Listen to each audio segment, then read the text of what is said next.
की एक साखी है। समझे की गति एक है, जिन समझा सब ठौर।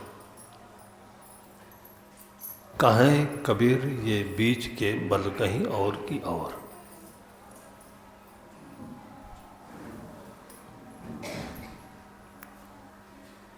कहीं मत पंथ की बात नहीं इसमें।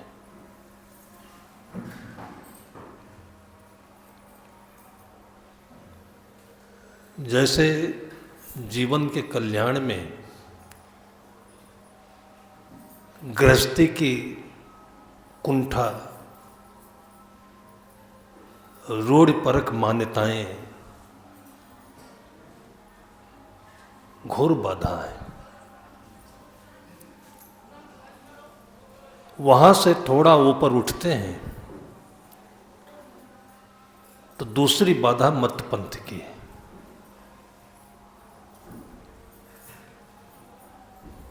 वहां थे तो घर का मालिक अपने को समझते थे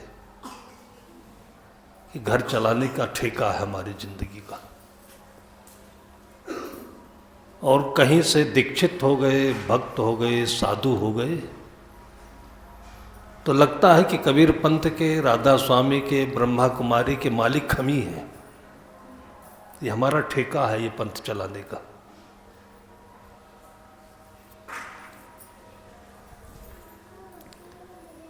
जो जीवन का स्वाभाविक रूप है वो खो गया। उसी में आनंद था, उसी में गहरी समझ भी थी, अपनी भी, जिंदगी की भी और प्रकृति की भी।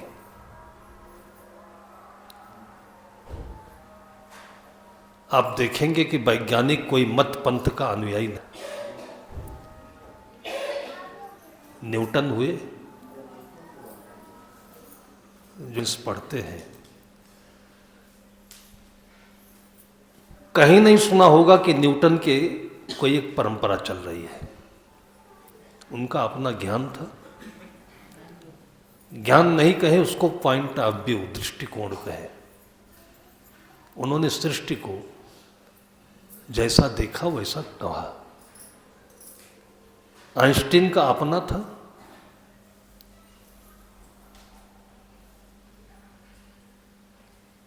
और ये सब कहने सुनने में एक वैज्ञानिक का दूसरे वैज्ञानिक से कोई झगड़ा नहीं होता है, कोई प्रतिशोध नहीं, प्रतिरोध नहीं, व्यवधान नहीं, प्रतिस्पर्धा नहीं। हाँ, जो डिग्री लेने के चक्कर में रहते हैं वो थोड़ा टांग अड़ाया करते हैं, पीएचडी मिल जाए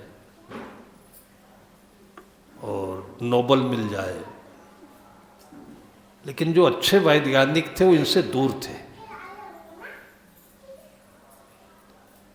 अच्छा भक्त, अच्छे संत, जिनमें सज्जनता कॉमन है,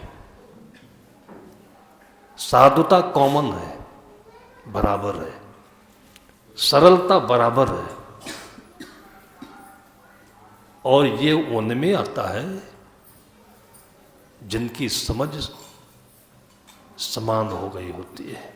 साहब कहते हैं समझे की गति एक है।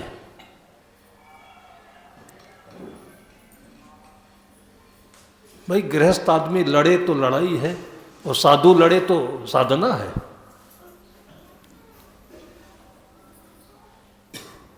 लड़ाई तो वहां भी लड़ाई है, यहां भी लड़ाई है। दोनों का मूल कारण अहम, लालच, द्वैत भाव। जब अपने जैसे ही हम दूसरे को देखते हैं, अगले को देखते हैं, तो प्यार जगता है, सहानुभूति की भावना जगती है, प्रेम उमड़ता है, पीड़ा होती है। किसी भी जीव को, किसी भी जीवन को तकलीफ हो रही हो तो बहुतों को पीड़ा होती है, भले वो कुछ कर न सके। वो इसलिए होती है कि उसके भीतर स्वयं की पीड़ा है, अनुभव है, समझ है। समान धरातल पर आ जाना समझ है। समझ का मतलब समान बुद्धि पर, समान धरातल पर, एक भूमिका पर आ जाना समझ है। बच्चा है तो बच्चे के धरातल पर आ जाइए, तब बच्चे को समझ सकेंगे। कोई वृद्ध है तो कल्पना कर लीजिए कि हम भी बूढ़े होंगे तो क्या होगा, समझ आ जाएगी। संताप देने की भावना दूर दूर तक तिरोहित हो जाएगी।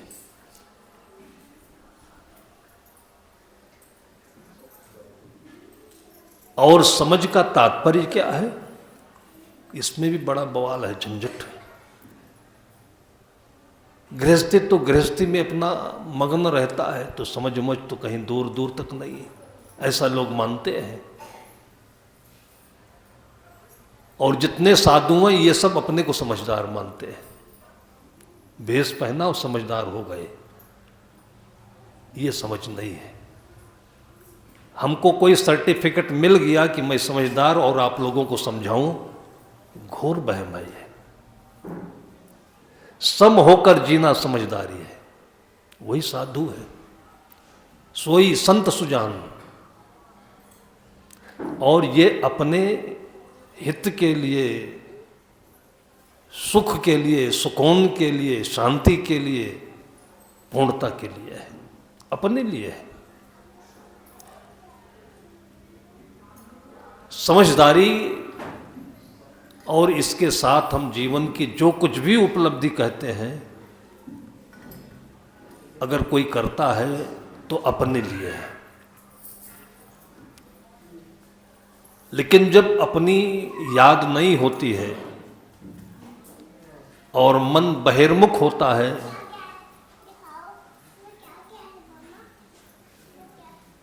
तो हमारे माने हुए संसार की याद आती है। बेटा हमने बनाया, पति हमने बनाया, पति हमने बनाया, जमीन जायदाद संसार दुनिया ये हमने बनाया। और उसी में अहम भाव आता है, मलकियत आ जाती है। और फिर उसको हम अपने ढंग से रचते ही जाते हैं, सोचते रहते हैं, ऐसा हो वैसा हो वैसा हो वैसा हो, प्लानिंग। आप अपने लिए सोचिए तो समझ आए, बेटे के लिए सोच रहे हैं, चेले के लिए सोच रहे हैं, और यहीं से एक दूसरे के ऊपर चढ़ा चढ़ी होती है। एक दूसरे के ऊपर हम अपना शिकंजा कसते रहते हैं, दबाते रहते हैं, मुक्त होकर किसी को जीने नहीं देते। अब मुक्ति शब्द है, समझ शब्द है, बंधन शब्द है, ये सब केवल पारिभाषिक हो गए, केवल डिक्शनरी के हो गए, साधु संतों के लिए हो गए। ये आनंद के लिए है, आनंद जनित, आनंददायक है, आनंद जनित भी है। जहां आनंद है वही मुक्ति समझ सकता है कोई, और मुक्त होने पर आनंददायक भी है। हर एक जीवन का गुण है, और ये सारे शब्द आसपास में ही रहते हैं, एक दूसरे से उपजते हैं।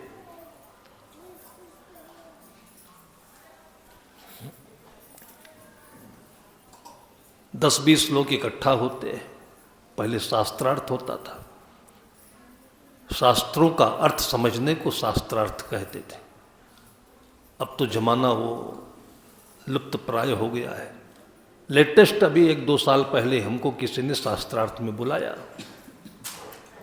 जाते नहीं थे।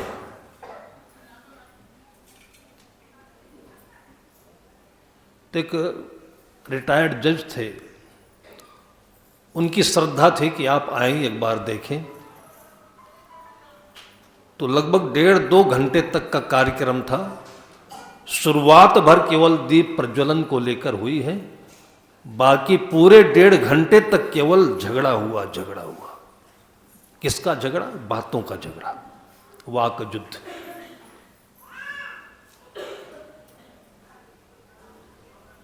और उसके बाद तो हमें बोलने का मौका ही नहीं लगा और सुनने में आनंद, चुपचाप बैठा रहा। तो बाद में चलने लगे तो कहे आप तो कुछ बोले नहीं। मैंने कहा क्या खा के बोले हम? जब यहां सब बोलने वाले कोई सुनने वाला नहीं तो बोला तो वहां जाता है जहां कोई सुनता है। ये शास्त्रार्थ है। अभी भी उसी शास्त्रार्थ का जो दूसरा रूप है सत्संग कहते हैं, बड़बड़ाते हैं सब बैठकर एक दूसरे को, अपनी बात दूसरों को ऊपर थोपना सत्संग है। और ये रूढ़ी बन गई है। जैसे दुनियादारी में लोग बतलाते हैं अपनी बात बढ़ चढ़ के, प्रमाण दे करके, संस्कृत बोलकर, अंग्रेजी बोलकर, ज्यादा बोलकर, जोर बोलकर किस तरीके से दूसरे को डाउन करना है। हम इंग्लिश बोल दिया, दूसरा नहीं जानता है तो चुप हो जाएगा, खत्म। किसी का चुप हो जाना ज्ञान है थोड़ी है, होता यही है। अब घर में भी वही होता है, विद्वानों में भी वही होता है। घर में मुक्का युद्ध होता है तो विद्वानों में वाक युद्ध होता है। युद्ध तो दोनों है। एक दूसरे को चोट पहुंचाने की भावना, नीचा दिखाने की भावना, अपने से छोटा साबित करने की भावना, युद्ध है। ज्ञान क्या है? कोई बड़ा नहीं, कोई छोटा नहीं। घोर पाप है अपने से छोटा कोई दिखे तो, घोर पाप है। और महान संतों ने कहा, बड़े दिल वालों ने कहा, घाव काहे पर घालो, जित देखो तित प्राण हमारो। 3 दिन से अभी एक छोटी सी बच्ची बोरवेल में गिरी पड़ी है। कितने लोगों की संवेदनाएं आई।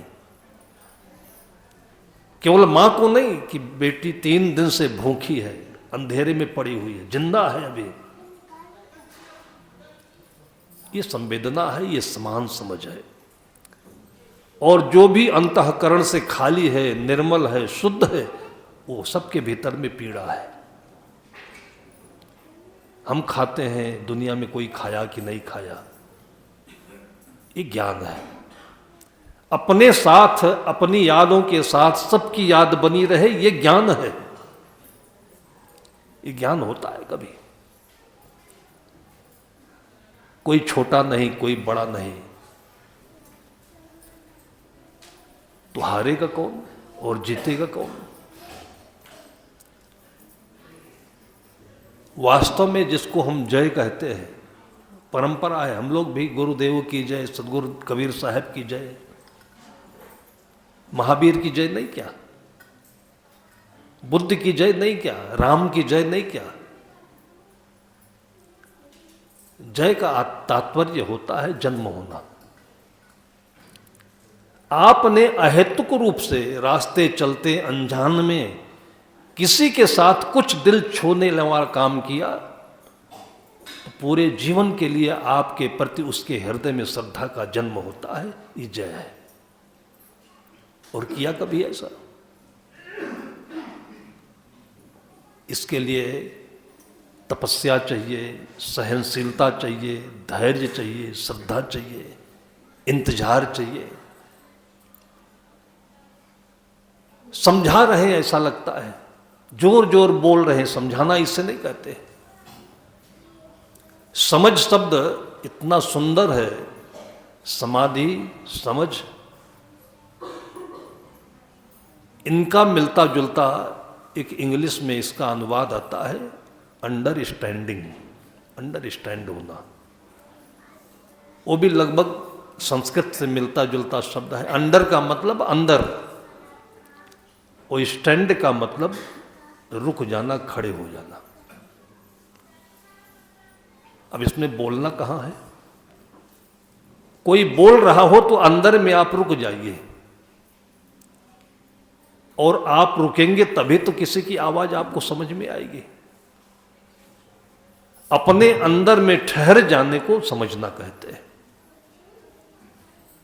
और सरल तात्पर्य है कि सरल रहना और सबको सुनना, ये समझदारी है। और ये कौन कर सकता है? जो बड़ा होता है। अब बड़ा किसे कह सकते हैं?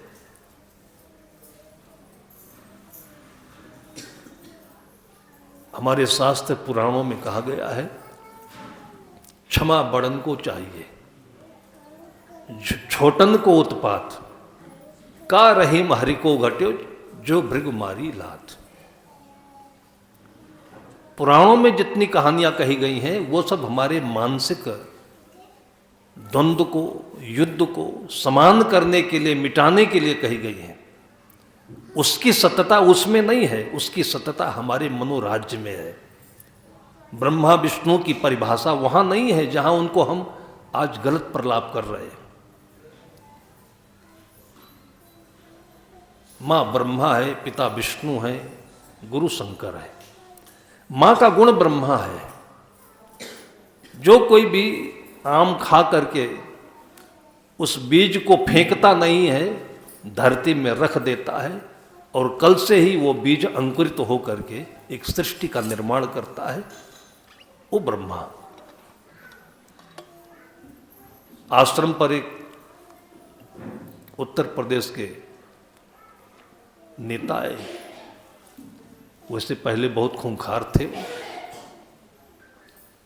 लेकिन समय और समय का अनुभव हर व्यक्ति को समझदार बनाता है। बहुत समझदार व्यक्ति हो, और उस समझदारी का कोई किताब में, उनके प्रवचनों में, रैली में, उनके मंत्रित्व पद में नहीं। एक छोटी सी चीज में मुझे दिखाई दी। उनको जलपान कराया गया, भोजन। तो जलपान कर लेने के बाद में हाथ धोने के लिए दूर वाशबेसन जाना पड़े, तो उनको असुविधा ना हो तो हमारे साथी ने एक छोटा सा कटोरा और पानी ला करके उनको हाथ धुलाने का प्रयास किया। तो उन्होंने कहा कि जहाँ खाते हैं उस थाली में हम हाथ नहीं धोते। मेरे बचपन में सिखाया है ये। जिसमें हमने भोजन किया उसमें हम जूठा नहीं लगते। फिर वो वहाँ से उठे और दूर वहाँ गए जहाँ एक छोटा सा पौधा लगा था, बस वहीं बैठ गए, हाथ धोया, कहा ये पानी भी सार्थक और जिंदगी भी सार्थक।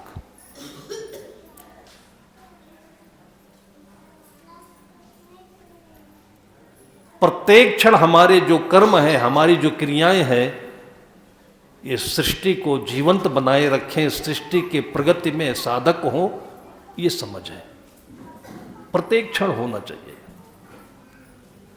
और इन्हीं समझ के आधार पर हमारी परंपराएं, जिसको हम पुराना कह दिए, आउटडेटेड कह दिए, देहात की कह दिए, कम पढ़े लिखे लोगों की कह दिए, ये चीज है।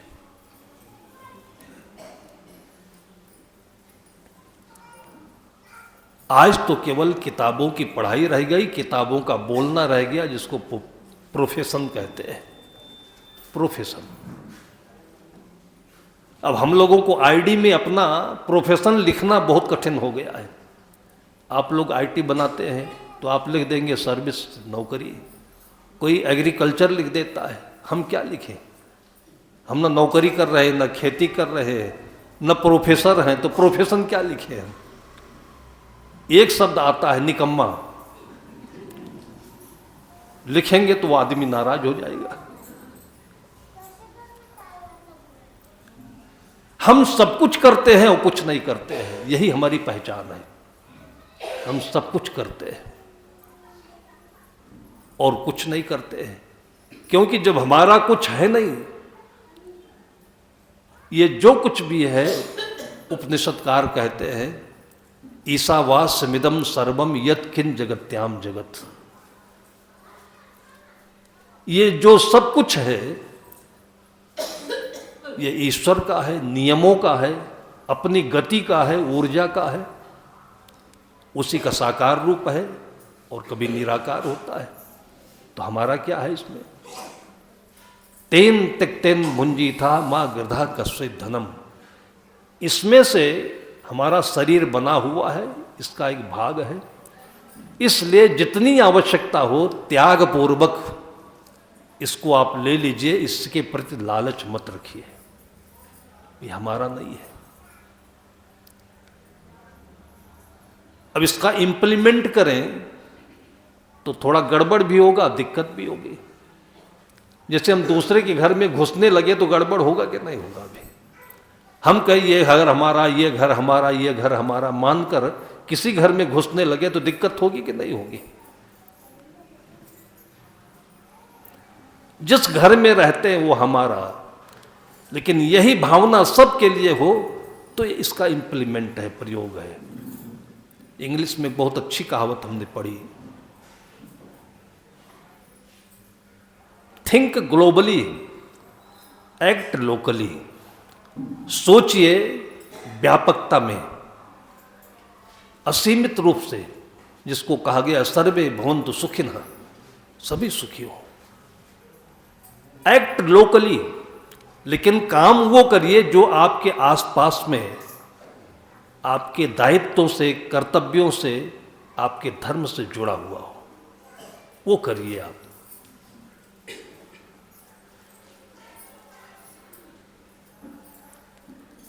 हर व्यक्ति एक भी है और दो भी है और अनेक भी है।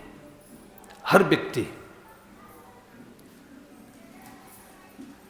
उपनिषदों में सूत्र आता है एको हम बहुश्यामी। अब हम लोग अर्थ में अनर्थ भी कर देते हैं कभी कभी। हमने देखा है कि पारख नाम पर कबीर पंथ में इसका बहुत खंडन है। ब्रह्म शब्द का, ब्रह्म उपनिषद के सूत्रों का, वेद के वाक्यों का, प्राचीन परंपराओं का बहुत ही खंडन है। हमें नहीं दिखता कि ये खंडन करने योग्य है। एको अहम बहुश्यामी, आप एक हैं लेकिन आप मां भी हो सकते हैं, आप पिता भी हो सकते हैं। अगर आपको बच्चों के साथ जीना हो तो आपको बच्चा भी होना पड़ेगा। नहीं, बच्चे को कोई पाल नहीं सकता, बच्चे को बच्चा ही पाल सकता है। मां बच्चा होकर के ही बच्चे को पालती है, और कभी हमने ध्यान नहीं दिया है। जितने महान संत हुए हैं मौजूदा वर्तमान में, उनको कोई महान समझा ही नहीं, क्योंकि वो छोटों में छोटा, गांवों में ग्रामीण, शहरों में विद्वान, जहां गए जिस रूप में रहे वैसे दिखते रहे। पहचानना मुश्किल हो गया कि ये है कौन ये। एको हम बहुश्यामी, सबकी भावनाओं के अंदर जा करके सबकी भावनाओं के आकार को ले लेना, ये सरलता के ही बाद उपलब्ध हो सकता है। एक पत्थर तो नहीं हो सकता ऐसा। एक मोम जैसे कोई आकार हो तो चाहे उसको सिपाही बना दीजिए और चाहे उसको भालू बना दीजिए, चाहे बंदर बना दीजिए, है मोमो, बना चाहे जो दीजिए।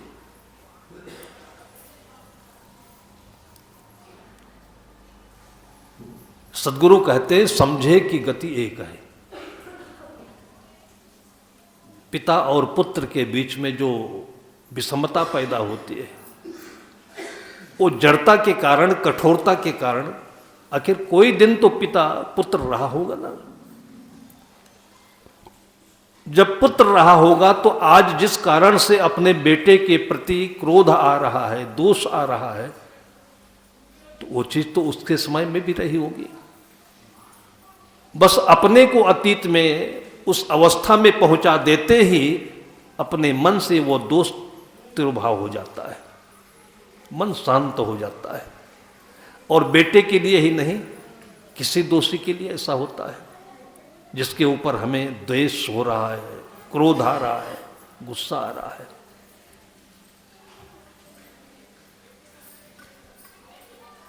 हम लोग कहानी सुना करते थे, और एक बार हमको भोपाल के सेंट्रल जेल में ले गए। अब जेल भी एक शब्द है, वो वातावरण से बनता है। जेल शब्द सुनते ही कि कल जेल में कार्यक्रम है, मन में थोड़ा उथल पथल होने लगा। कोई सुनेगा तो क्या बोलेगा कि साधु जेल गया था ये। अगर पूरी बात नहीं सुने तो यही तो बोलेगा कि जेल गया था ये। जेल शब्द इतना खतरनाक और मन में दोष पैदा करने वाला हो गया है। इसलिए सुधार गृह रखा गया उसका नाम, जेल भी नहीं रखा गया।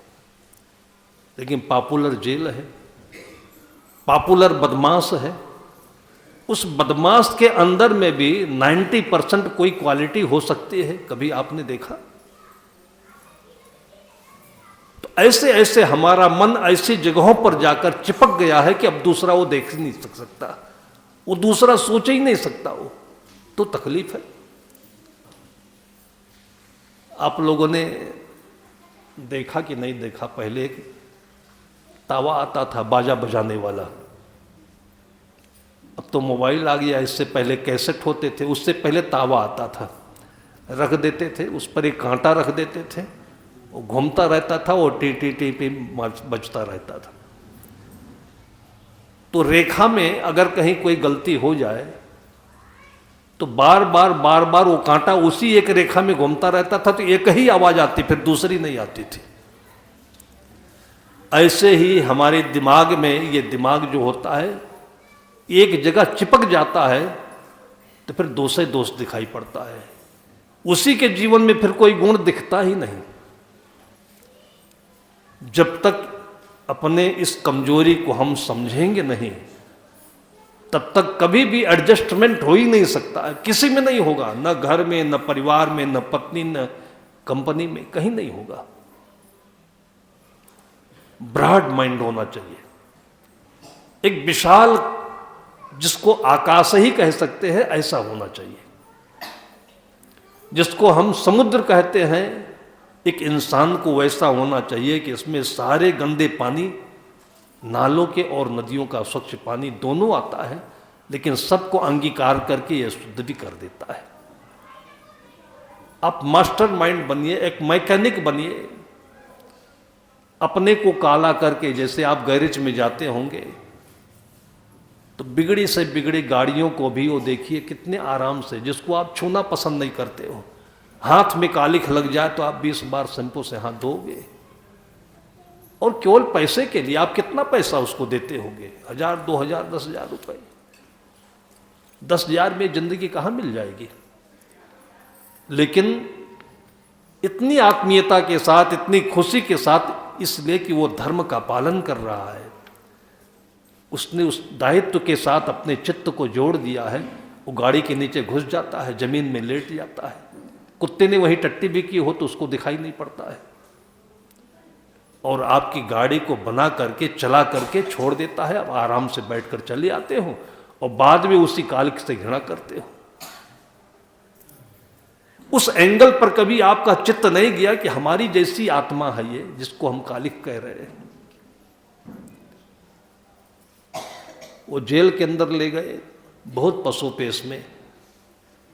वो जेल के गेट के अंदर जाते जाते पैर कांपने लगे, ये क्या हो रहा है, कहाँ ले जा रहे हैं इनको?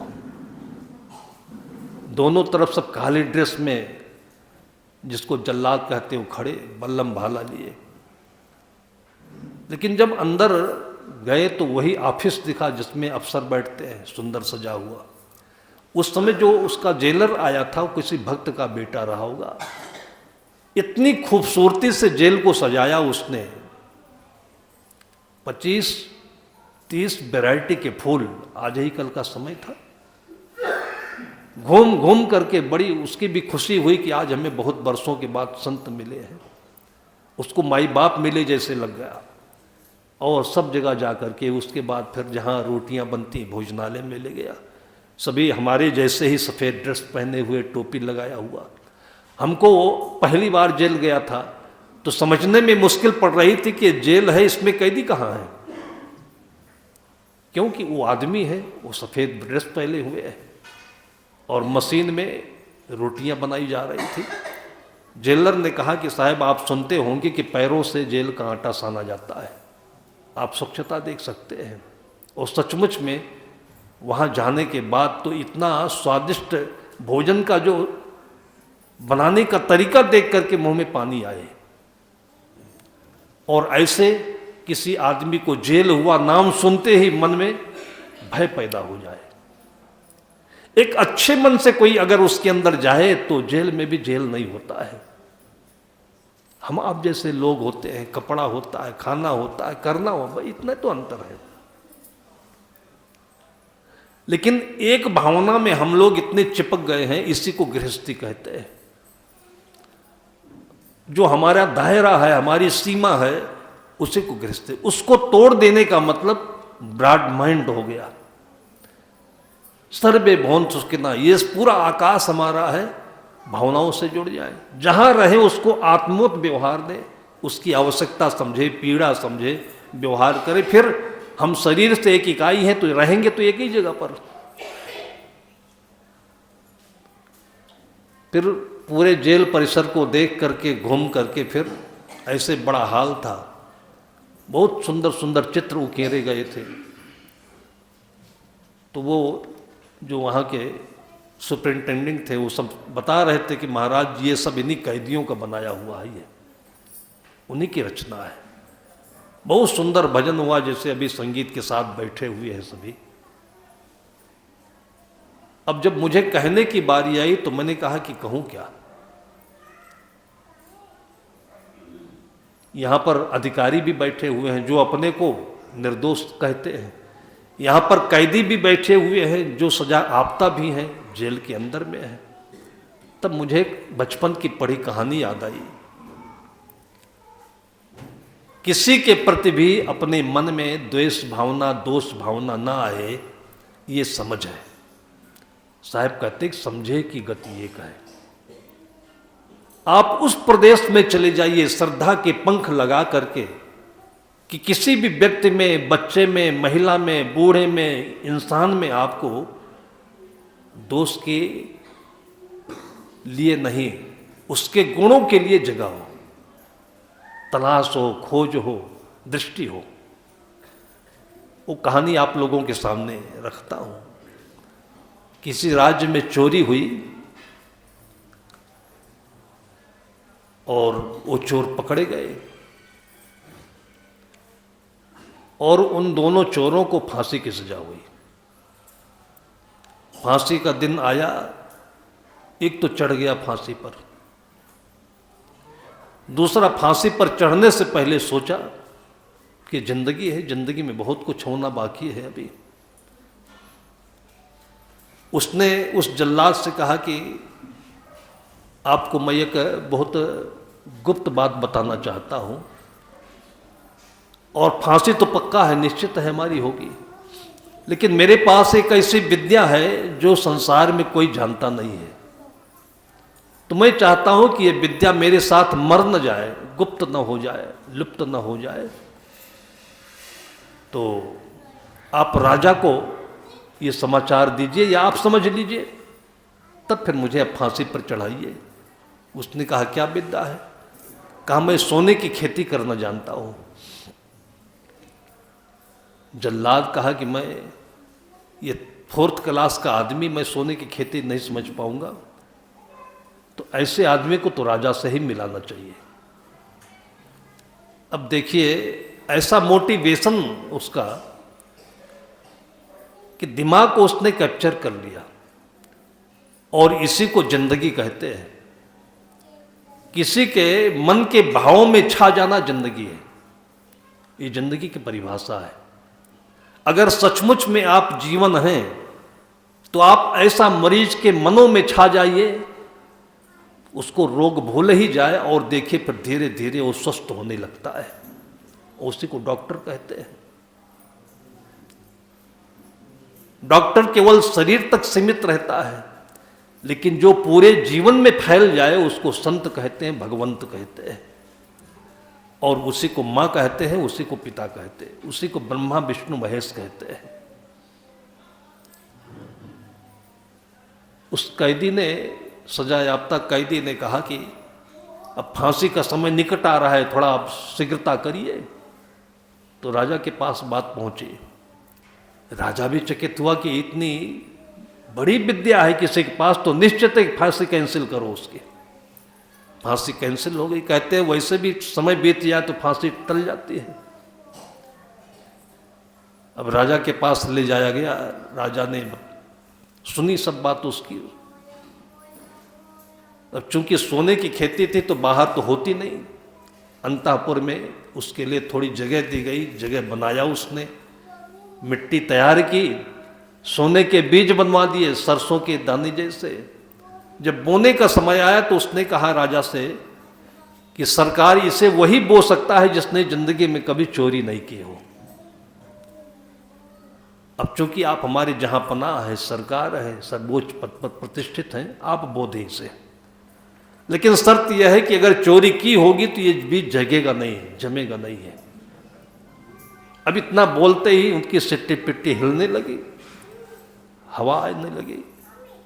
राजा सोचा कि कितनी चोरियां हमने की, बचपन में मिठाई चोरी करके खाई, कलम चुराया, कितने सामान दूसरों के देखे चुराया। तो हिलने लगा भीतर से। उसने कहा तो मैं तो नहीं बोल सकता। कहा प्रधानमंत्री से बुआ दीजिए।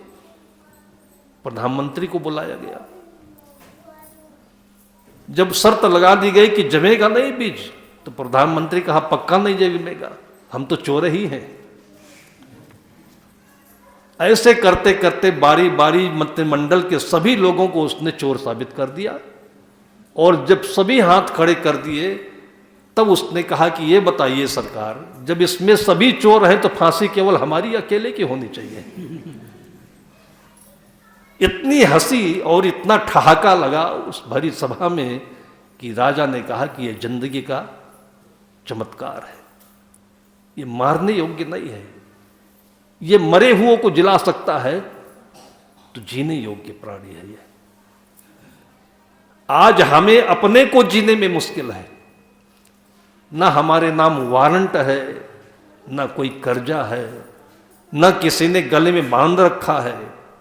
ये तो समस्या जानवर के लिए है, कोई भी किसी समय उसका शिकार कर ले, कोई कभी भी खरीद ले। अभी छत्तीसगढ़ से देखिए हजारों हजारों बैल ऐसे दौड़ाते ले चले जा रहे उड़ीसा की तरफ, कोई कुछ नहीं कर सकता है। लेकिन हम उस जगह तक अपनी भावना से नहीं पहुंच पा रहे कि हमारे चारों तरफ कोई बंधन नहीं है। ये समझ है, कोई भी बंधन नहीं हमारे चारों तरफ, हम मुक्त हैं और फिर भी हम दुखी हैं।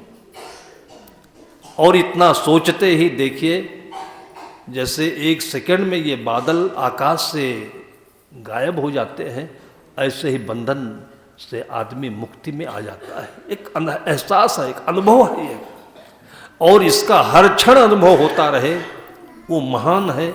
और उसी को महान आत्मा कहते हैं, महात्मा कहते हैं। मुक्त होकर काम करिए आप, जहां भी रहे मुक्त होकर काम करें आप। मेरे को देखकर, तेरे को देखकर नहीं, नौकरी देखकर नहीं, कुर्सी देखकर नहीं, मुक्त होकर काम करें। और मुक्त होंगे तो आपके भीतर के सारे गुण, जैसे आप खेत को खाली छोड़ दीजिए, जितने बीज होंगे सब उगते हुए दिखाई पड़ते हैं, किसी ने कुछ किया नहीं। आप अपने अंतः आकाश को खुला छोड़ दीजिए और देखिए आपके भीतर का गुण उगता हुआ दिखाई देता है कि नहीं। वो आपको बैठने ही नहीं देंगे। और यही समाज की सेवा हो जाती है, और यही सबका हो जाता है। जो सबका होता है वही भगवान होता है। मुक्ति और भगवान दोनों एक दूसरे के पूरक हैं। अब शब्दों में इतना झगड़ा है कि कबीर पंथ में तो भगवान सुनते ही नाक तक गुस्सा भर जाता है। इतना झगड़ा, इतनी लड़ाई। शब्द शब्द साहिब कहते, शब्द शब्द बहु अंतरे, सार शब्द मत लीजिए। कहें कबीर जहां सार शब्द नहीं, दीर्घ जीवन सोची जाए। बच्चों के लिए एक संतरे की जो कली है यही ज्ञान है। एक पेड़ा दे दीजिए, यही ज्ञान है। लेकिन हम तो केवल इतने ज्ञान बोलते हैं, माइक में बोल दिया, यूट्यूब में डाल दिया, ज्ञान हो गया। ज्ञान तो क्षण क्षण में है। माता के, पिता के, पशुओं के, उनके एक एक कृत्यों में ज्ञान है। उस ज्ञान को समझने की अपने पास में क्षमता, वो समझ है। समान भावना में जीना समझ। अब बच्चों को देखते ही मन में ऐसा लगता है क्या है, बच्चे हैं, भावना खत्म हो गई, ज्ञान खत्म हो गया। आप उसके भीतर नहीं जा रहे हो कि आप जैसे ही वो महान है, और उसी को आत्मा का भाव कहते हैं।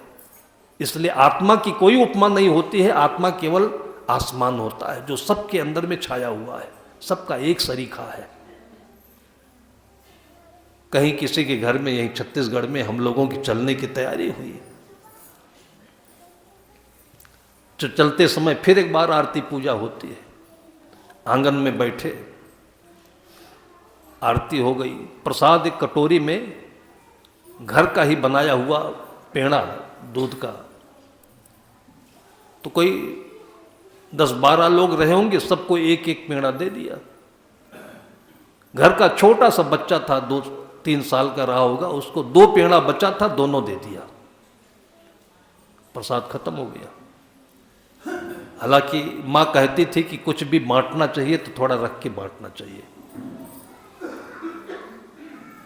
जो मैनेजमेंट है, और ये धरती है, धरती देखिए अपने में बचा करके तब पैदा करती है, इसलिए धरती में हमेशा पैदा ही होता रहता है, कभी खत्म नहीं होता है।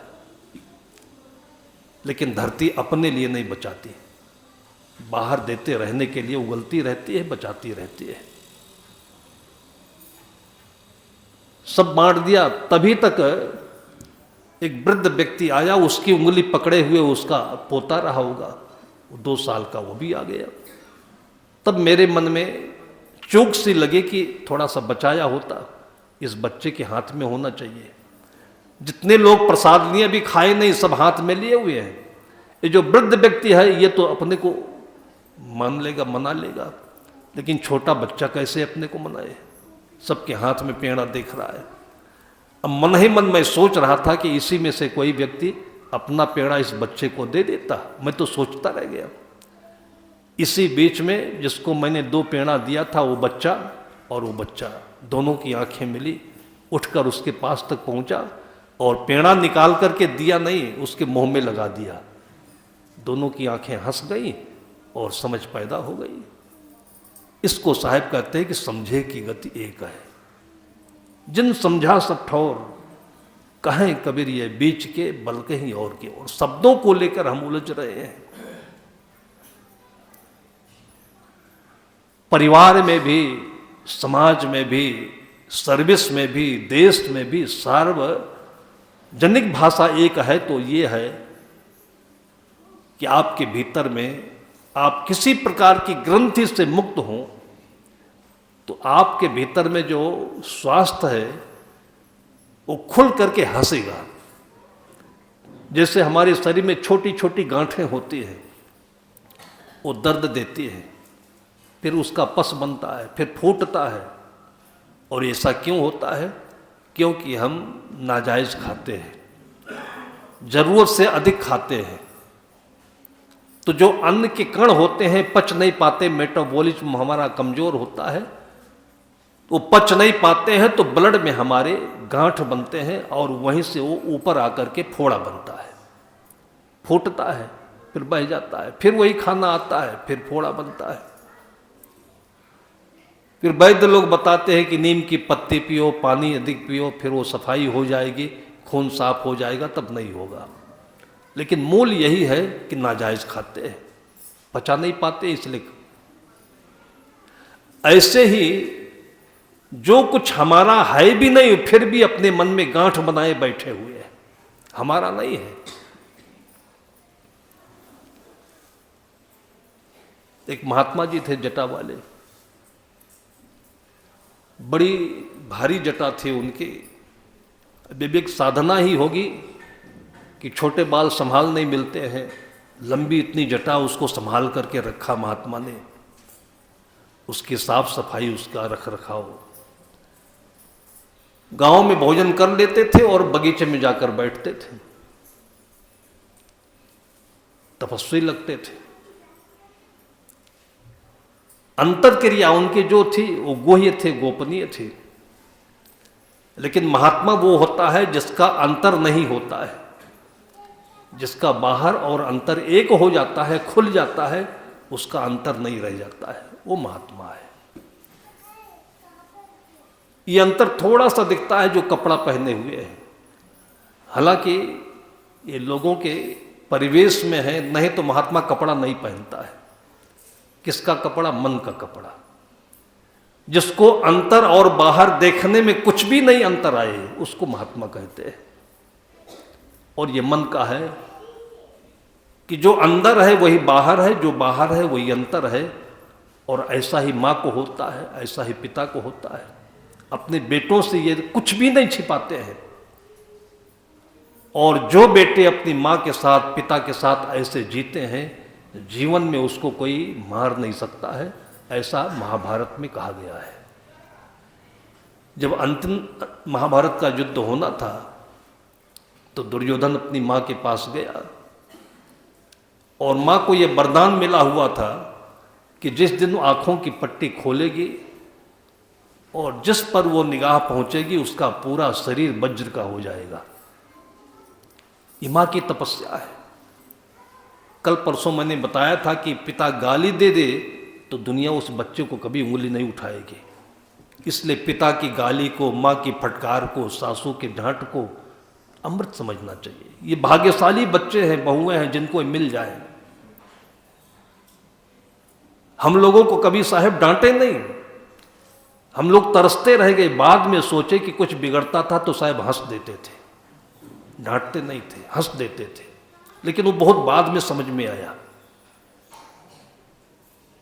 सदगुरु विशाल देव कभी किसी को आदेश नहीं देते थे, लेकिन एक दो बार जीवन में अपवाद स्वरूप डांटा सदगुरु प्रेम साहब को, जो उनके निकट के शिष्य थे। गलती किसी और से होती थी, डांटते इनको थे। इनको इसलिए डांटते थे कि सुनाई सबको पड़े।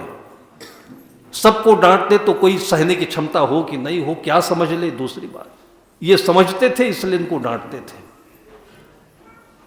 तो अगर माता पिता किसी बच्चे को डांटे तो हम तो समझते हैं कि उस बच्चे का बहुत बहुत भाग्य होगा।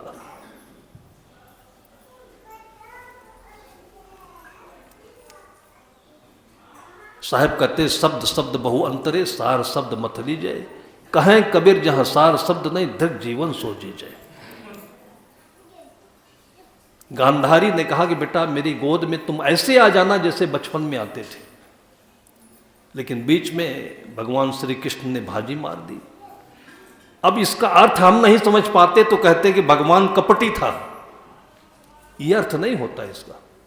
इसका अर्थ यह होता है कि आपके माता पिता के बीच में कोई भगवान जैसा भी आए तो उसकी बात नहीं मानना, माता पिता की बात मानना। यह अर्थ होता है। भगवान कपटी नहीं होता है।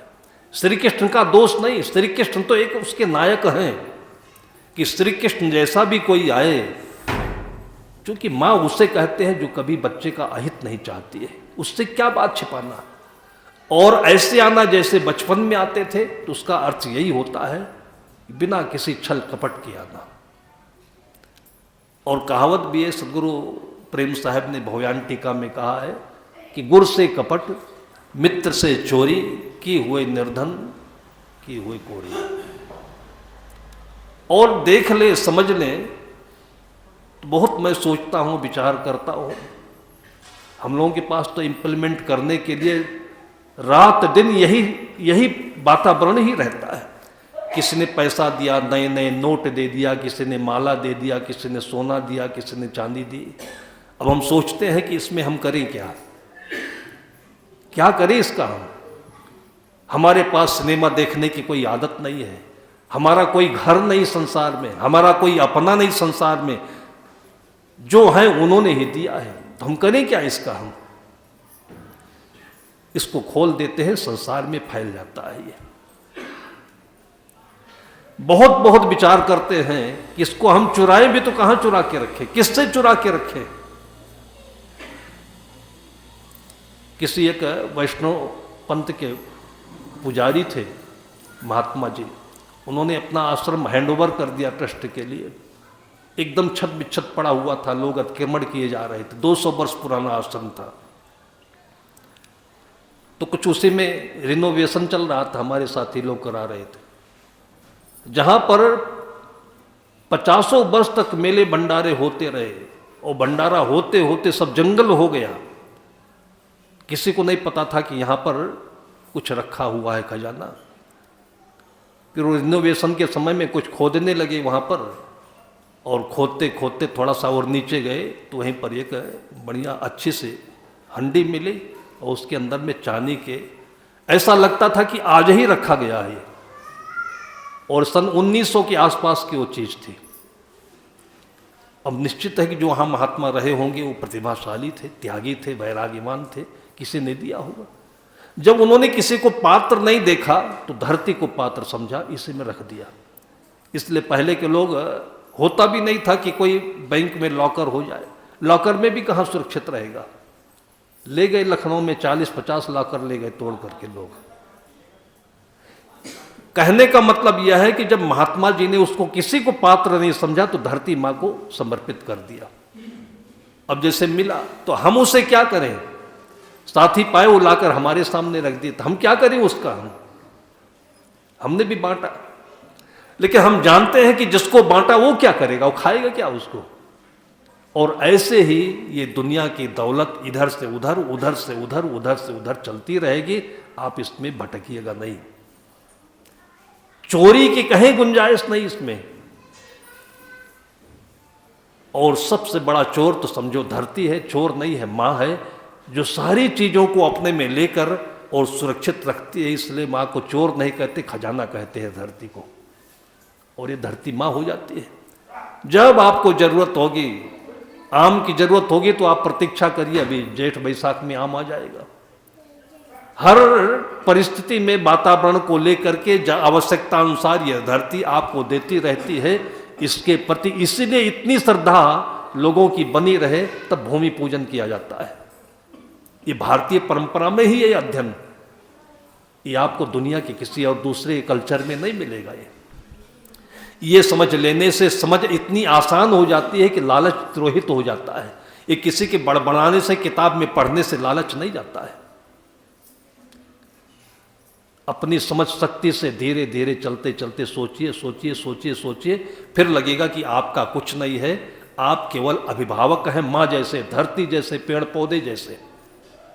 सदगुरु संत कहते हैं कि वृक्ष कबहु नहीं फल भखे, नदी न संचय नीर, परमारथ के कारण साधुन धरा शरीर। बहुत सारे सामान रखे हुए हैं, हमने देखा है बड़े बड़े महंतों को, बहुत सारा सामान पड़ा हुआ है। फिर जिस प्रकार के लोग आए, किसी को कंबल चाहिए तो वो दिया, किसी को कॉपी चाहिए तो वो दिया, किसी को शॉल चाहिए तो वो दिया। जहाँ जो चीज़ सेट हो सके, सार्थक हो सके। जैसे आपके हमारे प्रकाश भाई एक मशीन की दुकान रखे हुए हैं पार्ट पुर्जे के, तो जो मशीन का पुर्जा बिगड़ा होता है वो निकाल कर लगा देते हैं। तो देखते हैं कि आया हुआ जो भावा भक्त है, उसकी भावनाओं में क्या चीज डाल देंगे तो उसके जीवन की जो कठिनाइयां हैं दूर हो जाएंगी। और वास्तविकता यह है, ना समझ वालों के लिए देखिए, महात्मा जी तो इतने बड़े अंबार लगाए हुए सेठ बने बैठे हुए हैं, उनको धन दिखाई देता है, लेकिन वहां पर भावना होती है।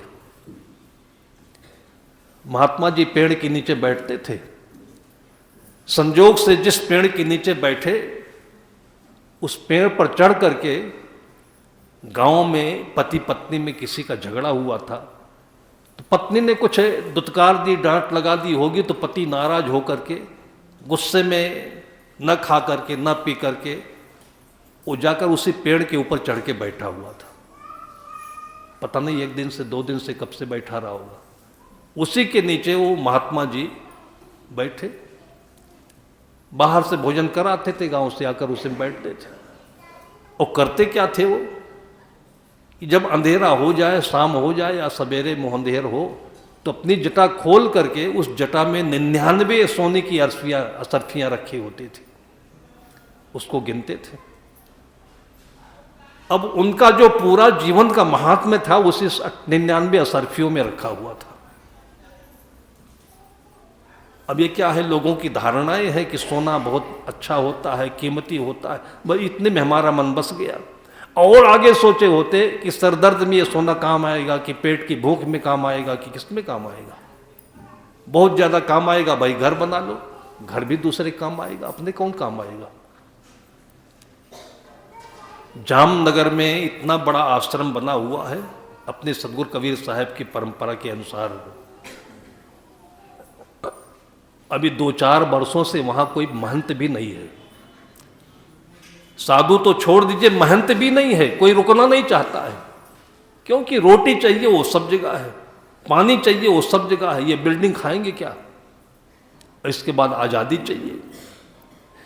अपने अंदर को इतना ब्रॉड बनाइए, इतना व्यापक बनाइए कि ये धन वगैरह जो कुछ है केवल संभालने और प्रयोग करने तक सीमित रहे, लालच में नहीं आ पाए, क्योंकि इसमें कोई तथ्य नहीं है।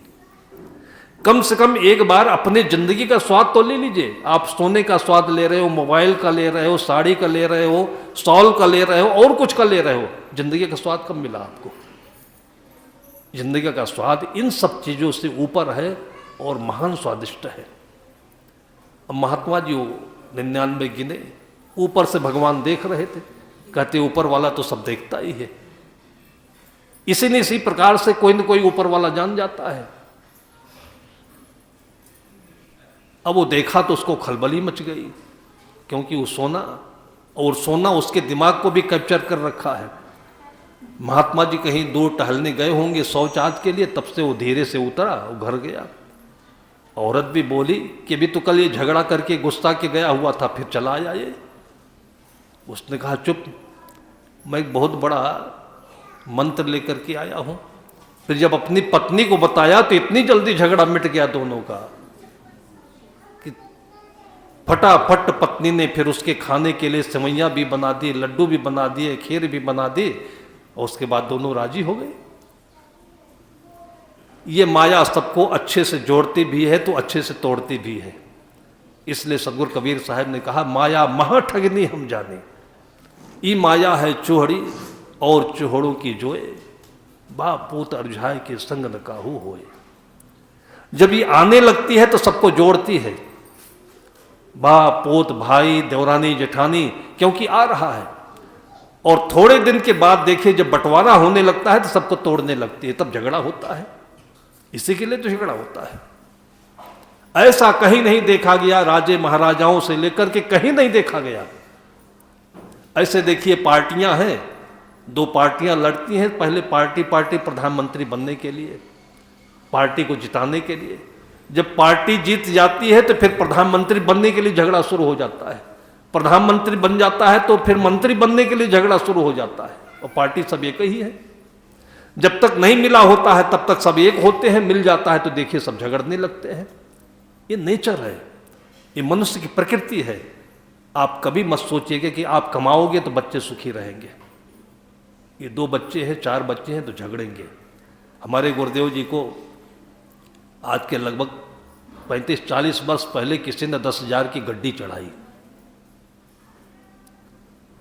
साहब लेटे रहे और घूम करके ऐसे आंखों से देख लिए, उसके बाद कहे ले जाओ। हम लोग सोचते रह गए भाई किस सेवा में लगा देते, साहब ऐसा क्यों बोल रहे, ले जाओ। बहुत दिन के बाद चुपके से मैंने साहब जी से पूछ लिया, कहा अगर इस गड्डी को मैं रख लेता तो हमारी तो किसी काम की चीज है नहीं, और कल को ही जितने चेले हैं तुम लोग हो आपस में मिलकर के झगड़ने लगते, वो कहता वो ले गया, वो कहता वो ले गया। जहां जिस चीज की जरूरत नहीं है तो वो चीज वहां पर होनी चाहिए जिसके पास में इस पृथ्वी जैसे अगाध श्रद्धा हो, भावना हो, अपने को बचा सके इसके लोभ से। पृथ्वी अपने पूरे गोद में इतनी सारी चीजों को समाहित की हुई है, लेकिन ये स्वयं के लिए नहीं है। वो दोनों में बहुत जल्दी प्रेम हो गया। उसके बाद उसका पति बोला कि ऐसे ऐसे मामला है, तो पत्नी ने कहा कि झट से उसको बुला लिया अपने घर में। और वो जाकर के साधु को बंदगी किया कि महात्मा जी आज हमारे घर में आप भोजन कर लीजिए, और बहुत दिनों से हम इंतजार कर रहे हैं, हमारा नियम है कि महीने में एक बार हम महात्मा को खिलाते हैं और एक सोने का सिक्का दान भी देते हैं। अब महात्मा इतना खुश हो गया कि 99 सिक्का तो था, एक नहीं था, 100 हो जाता। आपने सुना होगा ना देहात में कहावत, 99 का चक्कर। 99 जिसके पास हो जाता है तो 100 पूरा करना चाहता है। वो महात्मा इतनी जल्दी खुश हो गए कि उसका जो साइड इफेक्ट होना चाहिए तो सब भूल गया वो, कि सोने के सिक्का कोई काहे को दान देगा। वो चले गए भोजन करने के लिए, भोजन किया, आराम किया, कुछ भजन वगैरह सुनाया, फिर उसके बाद जब सिक्का देने की बारी आई तो उस आदमी ने जोर से बोला कि महात्मा जी की आरती कर, और फूल लेकर के आई, अक्षत लेकर के आई, अगरबत्ती जला दी, आरती कर दिया। तो वो आदमी घर का जोर से नाराज होकर बोलता है कि पगली, कब से मैं कह रहा हूं कि सोने का सिक्का महात्मा जी को चढ़ा दे, फिर लाई नहीं तू। गई, फिर इधर उधर 3-4 बार राउंड लगाई अपने घर का, फिर वो भी आकर झगड़ने लगी। पता नहीं कहां से साधु सवादु तुम बोला लाते हो, हमारे पास 100 सोने के सिक्के रखे हुए थे और सब चोरी हो गई। अब दोनों झगड़ने लगे।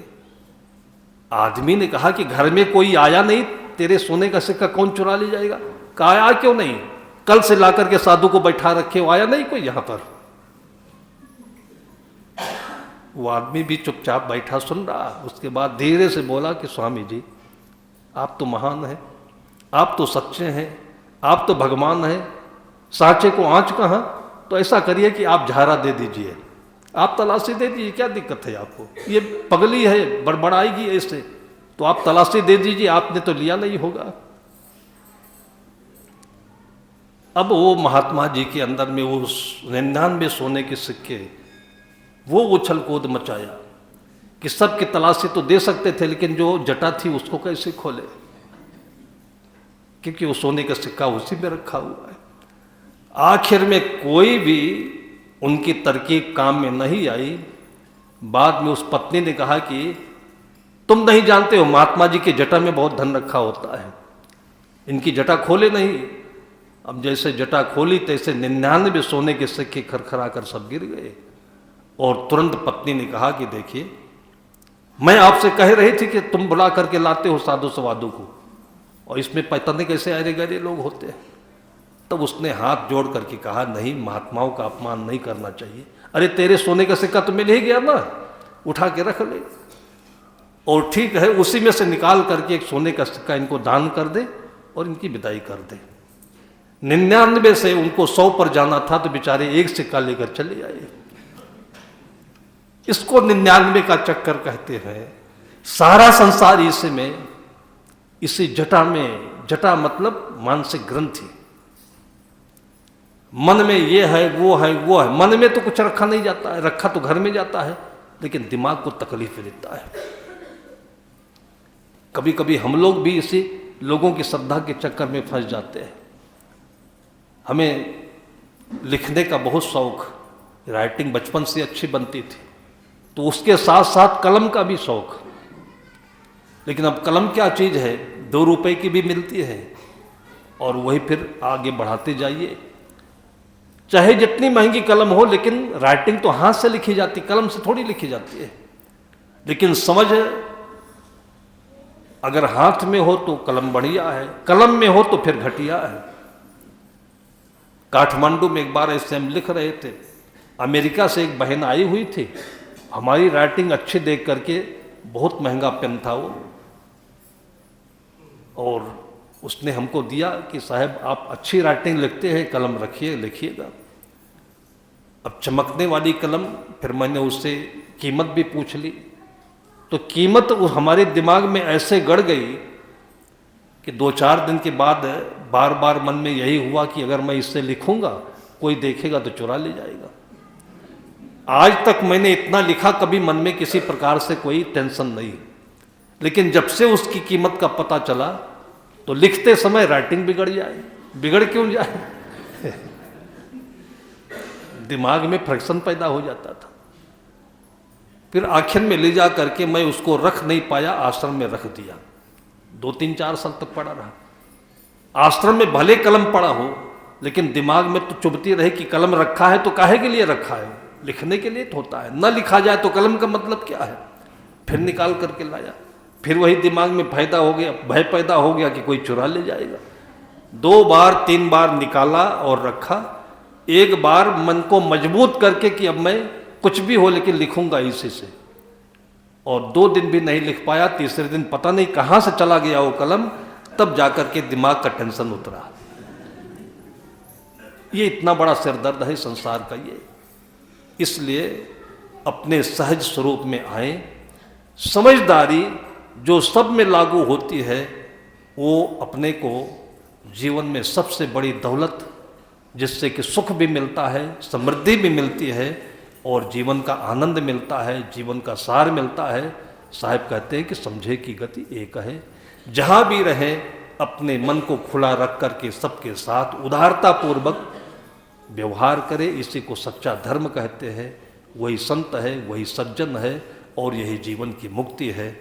सबके जीवन में यही मुक्ति का आनंद बिखरता रहे, फलता फूलता रहे। इसी शुभकामना के साथ में अभी की चर्चा को यहीं पर विराम देते हैं। बोलिए सद्गुरुदेव की जय।